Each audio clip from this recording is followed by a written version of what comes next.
From awaytogarden.com and robinhoodradio.com, this is A Way to Garden with Margaret Roach, your weekly invitation to dig in and grow. The subtitle of Ellen Ecker Ogden's latest book, The New Heirloom Garden, tells it all. Designs, recipes, and heirloom plants for cooks who love to garden is how it reads. Throughout her career of writing and lecturing and teaching about kitchen gardening, Ellen always reminds us it's not just the literal harvest and what we can cook up from it, but also the opportunity for beauty and for intimate engagement that the vegetable garden can offer. More in a moment, but first, these messages. Programming and underwriting support from Brushwood Nursery. For more than 20 years, Brushwood Nursery has shipped the finest selection of clematis and other vines all over the United States, with full gallon-sized plant and free shipping. Their website is full of beautiful pictures and information on growing clematis. BrushwoodNursery.com. Programming and underwriting support from Garden Tool Company. Garden Tool Company's wide selection of heirloom quality tools for your gardening passion is backed by outstanding customer service, fast shipping, and ongoing support. GardenToolCompany.com. Ellen Ecker Ogden, with several books on food and gardens to her credit, was co-founder of the breakthrough seed catalog called The Cook's Garden, which introduced U.S. gardeners to a whole new palette of possibilities that back then were more familiar perhaps in Europe, but not here. She lives in gardens in Vermont, and I'm glad she's back today. Hi, Ellen. Hi, Margaret. How's your snowbank? It's drifting. Oh, okay. It's high. It's quite high. Yeah, I should say before we get started that with the transcript of the show over on awaytogarden.com, we'll have a book giveaway of the new book, which is very beautiful. Congratulations. Thank you so much. It's definitely it's a treat to hold the book after so many years of working on it. Yes. I remember visiting your Vermont home years ago and looking out the window of your house onto your own edible garden. And I can still remember because it struck me so much. It was as beautiful as any ornamental garden. And a lot of us, myself included, don't manage that and grow our edibles in sort of, regimental rows and blocks and not much design involved. But you want to encourage us to go further, don't you?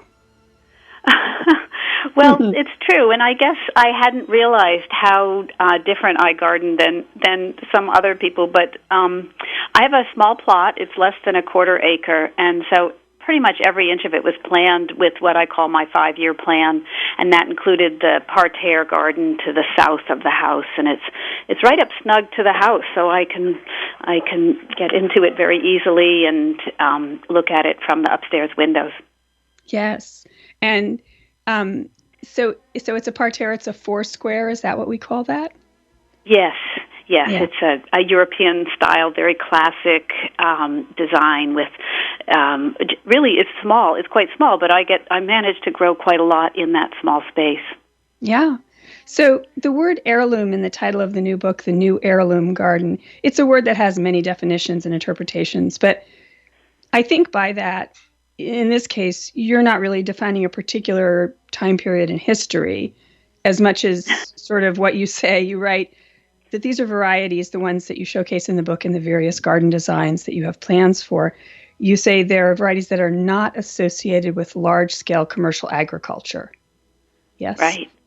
Well, I'll start off by telling you a little bit about how I started to write the book, because as a writer yourself, you know that you don't, unless you're writing a novel, you don't really know how it's going to evolve. And the seed for this book really was planted in 2016 when Garden Design magazine called me and asked me to design a couple of heirloom gardens for an issue they were doing.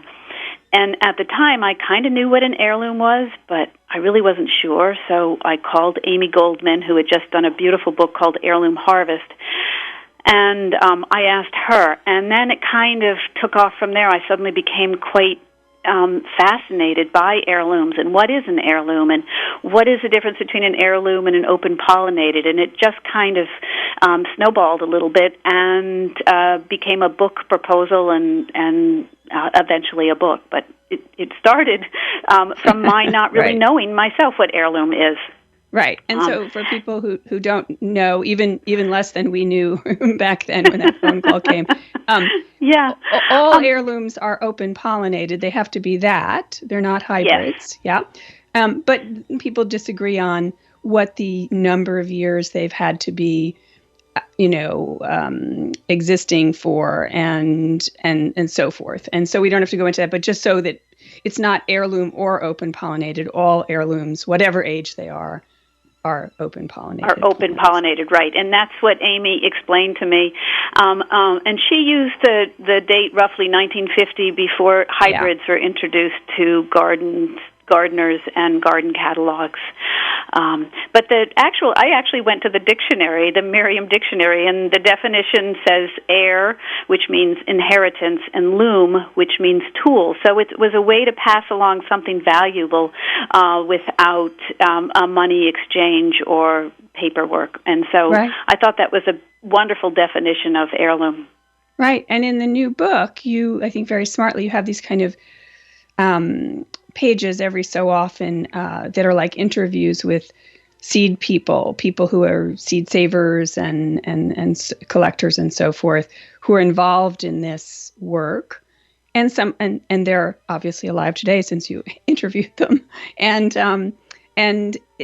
they are creating, a lot of them who are seed breeders and so forth.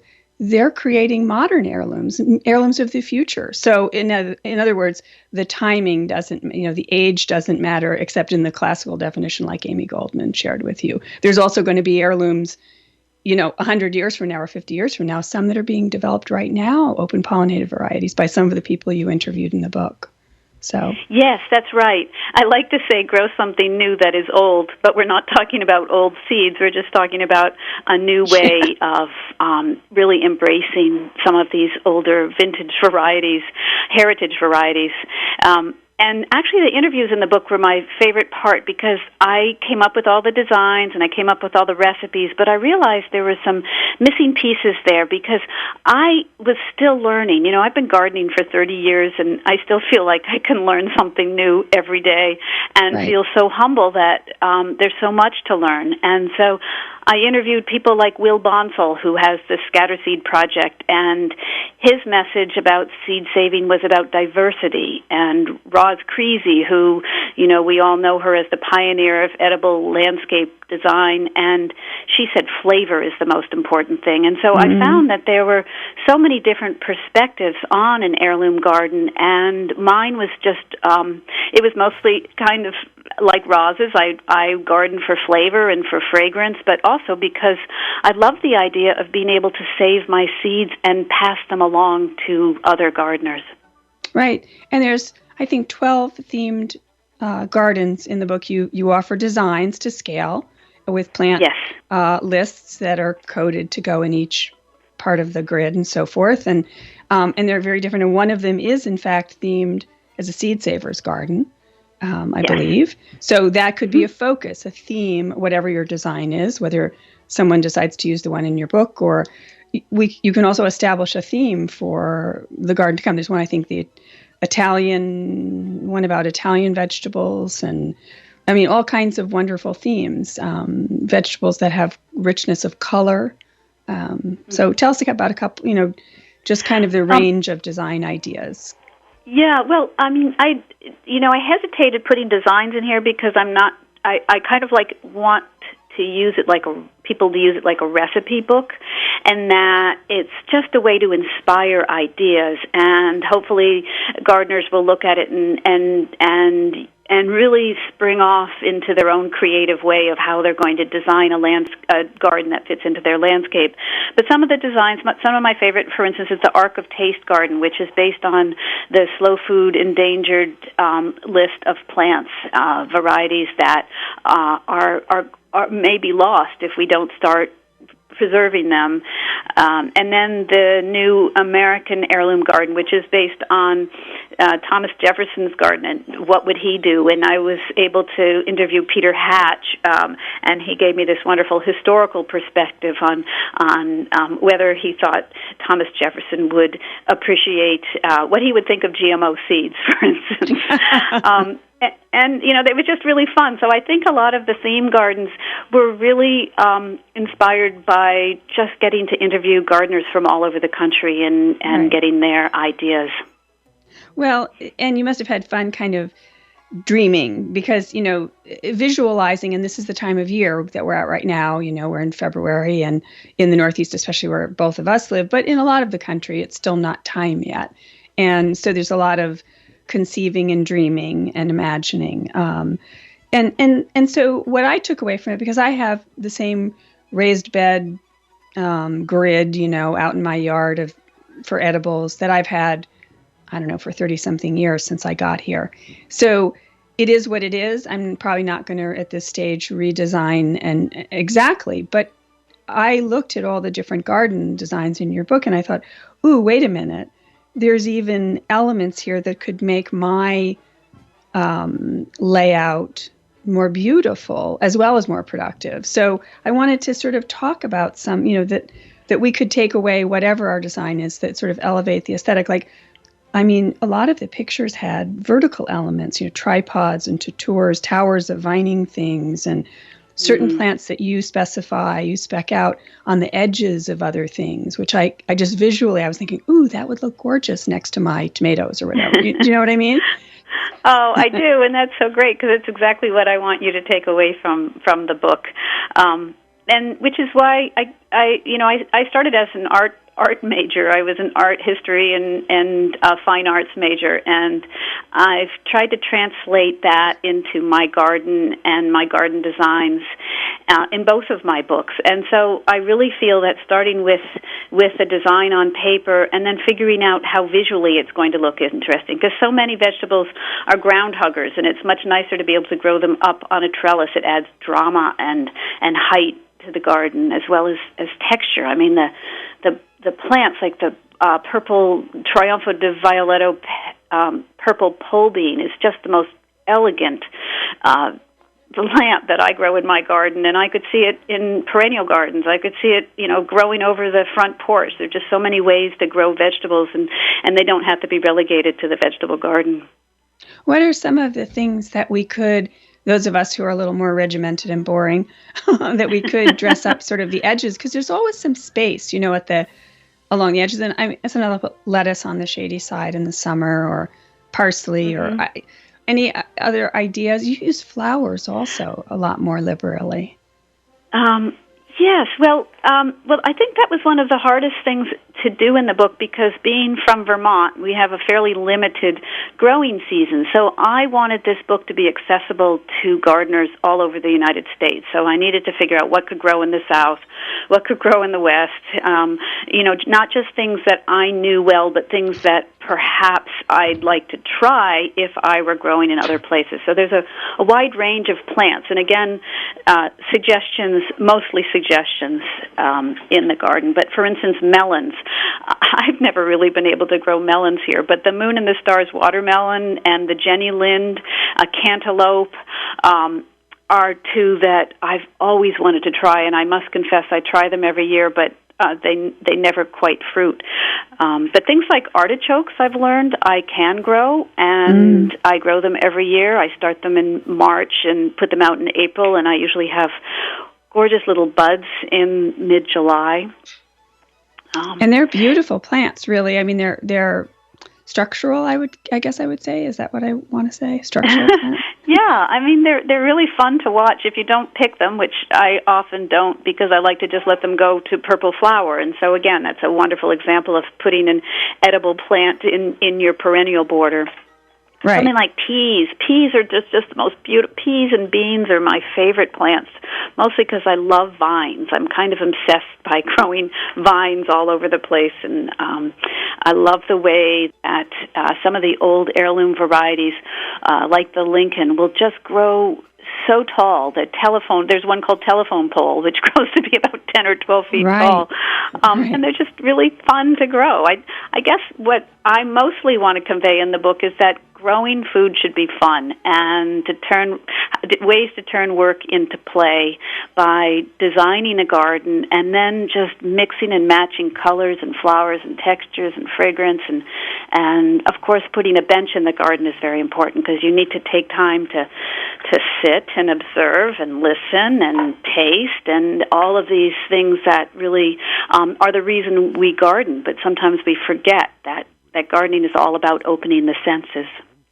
And, of course, the only drawback of the bench is that sometimes all those delicious peas never make it into the house. Because I sit there eating all of them. That's true. Right? That's where you sit down and you eat those alpine strawberries because they're not supposed to make it into the house. They're supposed to be eaten right in the garden. So I wanted to talk about some of the varieties you love, and you've mentioned a few already, but before we start on that, we should just say, wow, this is a crazy time for gardeners and especially for seed ordering gardeners who might want to grow edibles because, whoa, everything is, it's not sold out as in there is none. It's that it's not in packets. They've exhausted the seed that was already packed up in the warehouses and they have to restock. And it's hard to do that safely during COVID with, too many employees in the same space at the same time. So anyway, it's so there's great delays in getting seed, but because you have always loved unusual things and old varieties and so on, you've often had to hunt things down. So this maybe doesn't feel, it's been a challenging pursuit. Maybe this doesn't feel so different for you, this sort of treasure hunt kind of thing that we're all going through right now. Well, I haven't experienced delay. I save most of my seeds, so I grow them again, or I get them from other seed savers. There's a wonderful Seed Savers Exchange annual book that I pore over. It's about 500 pages long, and you can get seeds from seed growers all over the country. You don't have to be dependent on seed catalogs. And so you're right, I'm not really dependent on seed catalogs, but of course I'm like any other gardener. I love to dream a little bit and try something. But I do have my favorites, my favorite catalogs, and usually they're the smaller regional catalogs where I know where and how they're growing the seeds rather than if they're just buying them from some commercial grower. Sure. It was funny when I saw the seed catalog list in the book, I thought, oh, that's identical to mine. So great minds think alike. Well, it might have even come from you, Margaret. You never know. But it is. I love the we get our best. I always say we get our best ideas from other gardeners. So, yes. And you are certainly one of my favorite gardeners. Oh, well, thank you. That's very sweet. So one of the garden designs in the book that got me thinking is called the Herbs, Greens, and Aromatics Garden, Wild and Cultivated Salads. And I suspect that salad bowls on the table at Ellen Ogden's house are a little more interesting, sort of both visually and flavor-wise, looking at this garden design, than for a lot of us, like colorful beet greens and chervil. And tell us about some of the things that we, without a lot of difficulty, could make a little room for and sort of spice it up and make it more beautiful in the salad bowl. Oh, well, I love this question. When we first started the Cook's Garden catalog back in 1984, we really just focused on lettuce and salad greens because our garden was Zone 3, and it was the only thing we could successfully grow without losing it to frost. And so we imported a lot of Italian salad greens and French greens and did have wonderful salads. And I still feel it's the number one thing that I will always plant in my garden are lettuce and salad greens. So there's chervil, claytonia, purslane, the golden purslane that actually grows upright instead of hugging the ground. Oh. I grow a lot of the lettuces from the Wild Garden Seeds catalog. I just love their mixes. And, mesclun really just means miscellaneous greens, and it's what the peasants harvested for centuries, and it's sort of ironic that we're now paying $9 a pound for it, and it tastes like nothing in the grocery store. Yes. But it's still, I think, the healthiest and the easiest crop to grow for all gardeners. And so you, all along with that, you also have we both love bull's blood beet, and anyone who hasn't tried that and has the energy to hunt down some seeds, that's a great one, I think, with these beautiful, wine-colored leaves that are wonderful as baby beet greens and really dress up a salad bowl, I think, for instance. Right. And McGregor's beet greens are grown really just for the tops, not the roots, which is another good one. And it's kind of a perennial. So when you cut it, comes again. It's a cut and come again. So McGregor's as well as bull's blood, okay. And then there was some sort of edible flowers in there. I think you had borage. Is that right? Borage? I don't have the garden. I don't have it open in front of me, but I do love borage. Borage is kind of a large plant, so you really only need one or two, but it's such a wonderful pollinator plant. I grow lots of different nasturtiums. I probably grow about 20 different kind of nasturtiums. I have what I call my 80-20 rule, which is 80% tried and true, the things I'm always going to grow each year, and then 20% new and different that I will experiment with each year. Oh. And so one year I grew lots of different nasturtiums. Of course, I wasn't very good at keeping the tags in place, so I have no idea which ones were which, but it was fun. What about mosh? I saw that, and I saw some cresses in the list, too. I have to say I haven't really grown cress a lot or mosh a lot. Tell me a little bit about those. Oh, cress. Well, Wild Garden Seeds has this wrinkled, crinkled cress, which is kind of hot and tangy. And to me, it's better than arugula. Arugula is a little bit bitter, but cress is hot like a mustard, but it's got little tiny leaves like a parsley. So a little bit goes a long way in the salad bowl. And you sow it, and probably 10 days later, you're harvesting it, and it's just, a fabulously healthy, delicious green. And mosh is a little trickier. It's a European green, or at least I see it in Europe year-round in the farmer's market when I've been there. And it's a cool weather crop, so it loves early spring and it loves late fall. And it has spoon-shaped leaves that have a slightly nutty flavor. And again, it's mostly about the texture and the color and the way it looks in the salad bowl as much as the flavor. Huh. I forgot to ask with the purslane, and you said you grow this golden one that's a little more upright. Do you? Yes. Is it like, do you just pinch off what you want from day to day, or how do you is that, or just harvest it all at once? I mean, I've never grown it for that purpose. I've only grown it in my driveway, Ellen. Well, that's good too. Purslane is one of those neglected weeds that I think we should all embrace. It doesn't have a lot of flavor, but it's very high in omega-3. Oh. And the golden purslane looks like the regular purslane. It looks more like a jade plant. It grows upright, and it has that kind of succulent leaf, and if you cut it right above a leaf nodule, it'll keep growing. It's not a hugely vigorous plant, but it's a nice plant to add to the salad bowl. When I grow mesclun, I grow things in individual rows and then mix them together in the salad bowl rather than do a mixed packet, because in a mixed packet they often grow at different times. Right. And so, you're going to get your arugula and your mustard, but then the mosh and the slower things like the purslane are going to take a lot longer. Okay. So in the last couple of minutes that we have left, I just want to give a nod to the fact that like the seed company you co-founded was called The Cook's Garden, like the subheading of this book explains, it's for cooks who love to garden and so forth. That's a theme, and you've studied cooking and so on. And the back section of this book is recipes. And I loved how when you tell, like for your bread and butter pickles, which by the way looks like a great and very simple recipe, you specify you'd like us to use Boston pickling cucumbers, I think, right? Like you have favorites, right? Well, I needed to tie in my first of all, thank you for noticing the recipes. I still consider myself more of a cook than a gardener. Right. And, of course, the two go hand in hand when you're growing food. But in the recipes, I specify heirloom varieties that you can use, because I consider a lot of the heirloom varieties to have the better flavor. And so those Boston cucumbers are better pickling cucumbers, I think, than just sort of a generical pickling cucumber. But, who's to say? Flavor is such a personal thing. But when we had the Cook's Garden, we always had tasting weekends where we would have people come and taste our beans and all the tomatoes and carrots and even the parsley we found. We'd have 12 different kinds of parsley, and we found that there was always one that was a favorite. And it's very much like the Italian sagras, getting together with people and tasting food and talking about the flavor of food. It's just such an important piece that I wish there were more opportunities to do.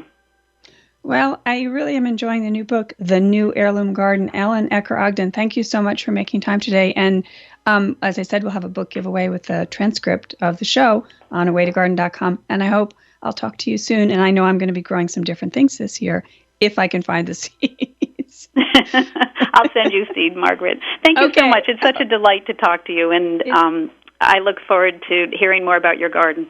Okay. Thank you. Programming and underwriting support from Garden Tool Company. Garden Tool Company's wide selection of heirloom quality tools for your gardening passion is backed by outstanding customer service, fast shipping, and ongoing support.